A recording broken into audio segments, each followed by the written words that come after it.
Merci beaucoup.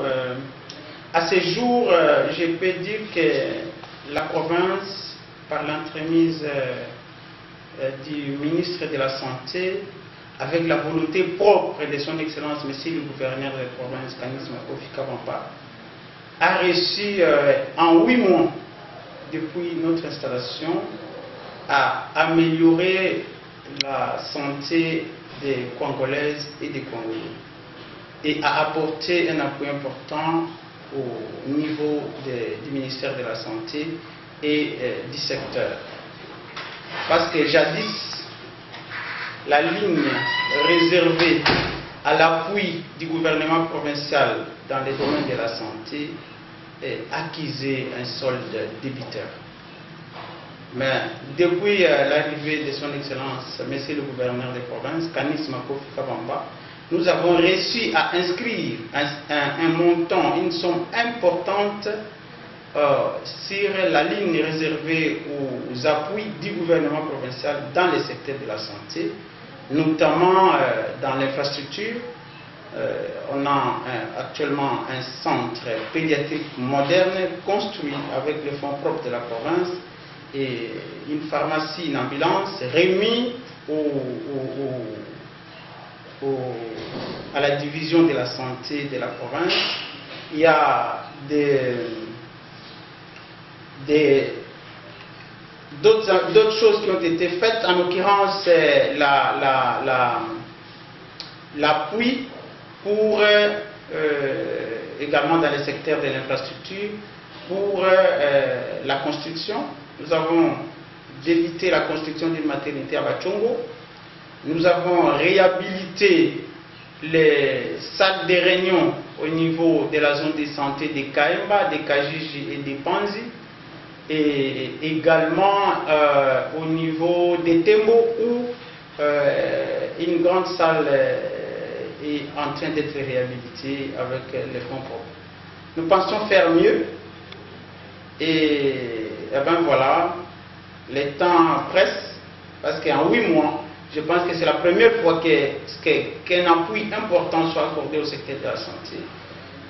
Depuis que le Congo a eu les gouvernements provinciaux. Donc c'est en fait la première fois. À ce jour, même au niveau technique, la DPS avait, quand on est arrivé, lors de l'évaluation, parce qu'il faut admettre que les DPS sont évalués, c'était à 53%.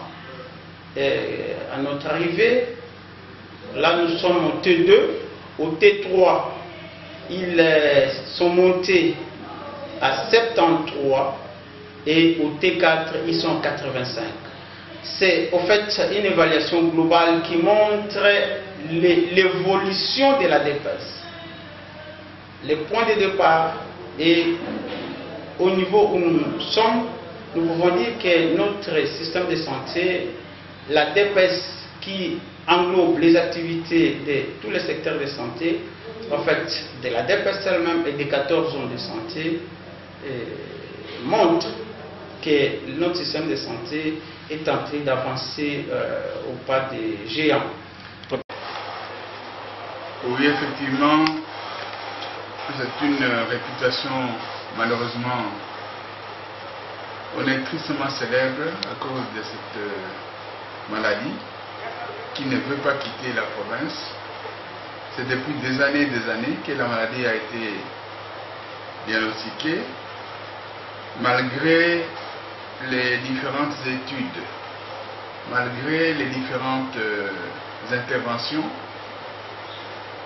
On se rend compte que le Konzo est vraiment en mode persistance dans beaucoup de zones de santé, et nous dirons même que dans toute la province du Congo, puisque les 5 territoires sont concernés et les moyens de lutte sont toujours en œuvre, c'est-à-dire la conscientisation d'abord de la population, les nouvelles méthodes pour diversifier l'alimentation, parce que comme vous savez, l'origine c'est le poison cyanure qui se trouve dans le manioc amer que la grande population de la province consomme comme aliment de base. Alors quand cet aliment, quand le manioc n'est pas suffisamment traité, cette cyanure